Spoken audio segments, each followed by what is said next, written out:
আসন্ন জাতীয় সংসদ নির্বাচনকে ঘিরে বাংলাদেশ রাজনীতি এখন এক ধরনের নীরব উত্তেজনা, ভাঙ্গন রাজনীতি কাজ করছে। বাইরে যতটা স্থির মনে হচ্ছে, ভিতরে ততটা অস্থিরতা। এই অস্থিরতার কেন্দ্রবিন্দুতে আছে বিরোধী রাজনীতি, বিশেষ করে বিএনপি এবং জামাত এবং তাদের আশেপাশের জোট ছাত্র সংগঠনগুলো। আজকের আলোচনায় আমি তিনটি গুরুত্বপূর্ণ বিষয়ে কথা বলবো: বিরোধী রাজনীতির বর্তমান দুর্বলতা, এবং জগন্নাথ বিশ্ববিদ্যালয়ের ছাত্র সংসদ নির্বাচন এবং ছাত্র দলের ভূমিকা, একটি বিতর্ক জরিপ ও ম্যানেজ নির্বাচনের তথ্য নিয়ে।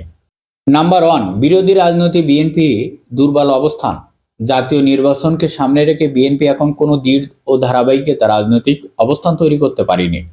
যতটুকু অবস্থান তারা তৈরি করার চেষ্টা করেছেন, বিরোধী পক্ষ খুব সহজে সেটি ভেঙে দিয়েছেন।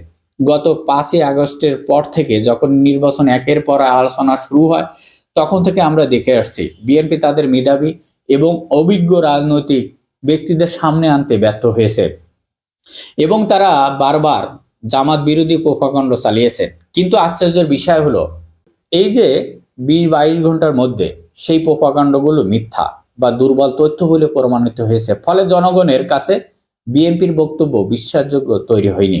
এবার আসি অত্যন্ত গুরুত্বপূর্ণ একটি ঘটনায়।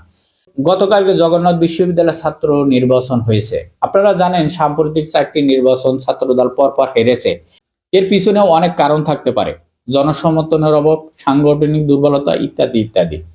কিন্তু গতকালকে নির্বাচন ছাত্রদলের পরাজয়ের পিছনে একটি নির্দিষ্ট ঘটনা বড় ভূমিকা রাখতে যাচ্ছে। ঘটনার সংক্ষেপে বলি, শিবির সমর্থিত প্যানেলের ভিপি প্রার্থী রিয়াজুলের স্ত্রী, যিনি নিজেও জগন্নাথ বিশ্ববিদ্যালয়ের 14তম ব্যাচের আইন বিভাগের ছাত্রী, তিনি ক্যাম্পাসের বাইরে স্বামীর পক্ষে কাজ করছিলেন। তিনি হিজাব পরিহিত ছিলেন।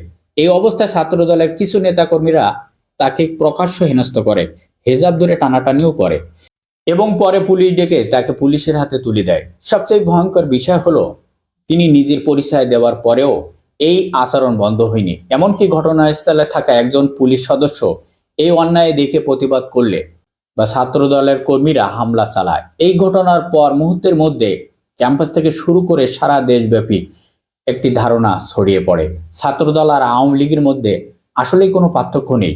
এই ফলাফল কি হবে?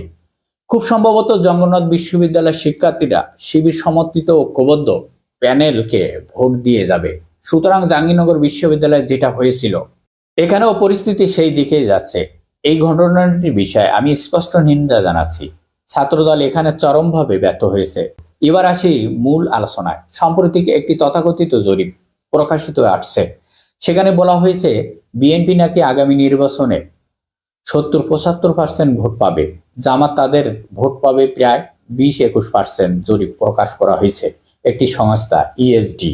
তবে বিভ্রান্তি আছে। এই সংস্থার নাম আগে কখনো কোনো গণমাধ্যমে শোনা যায়নি, কোনো জাতীয় আন্তর্জাতিক গবেষণাপত্র পত্রিকা থেকে একাডেমি রেফারেন্সেরও শোনা যায়নি। সবচেয়ে গুরুত্বপূর্ণ বিষয় হলো, এই জরিপের কোনো পদ্ধতিগত তথ্য নেই।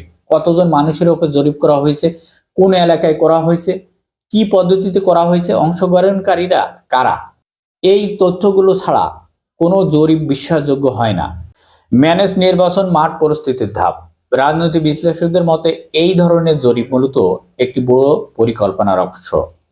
বর্তমান রাজনৈতিক অঙ্গনে যে আলোচনা চলছে, আগামী নির্বাচন হতে পারে একটি ম্যানেজ নির্বাচন, যেখানে বিএনপির 200টির বেশি আসন দেওয়া একটি সমঝোতার কথা শোনা যাচ্ছে। এই ধরনের পরিকল্পনা বাস্তবায়নে কেউ অনেকেই বলছেন ম্যানেজ নির্বাচন মাঠ পরিস্থিতির প্রথম ধাপ। তবে এরপরে সামনে আরো অনেক জরিপ আসবে, অনেক বয়ান আসবে। আমরা সেগুলো দেখব, সেগুলো বিশ্লেষণ করব। সবাই ভালো থাকবেন। আল্লাহ হাফেজ।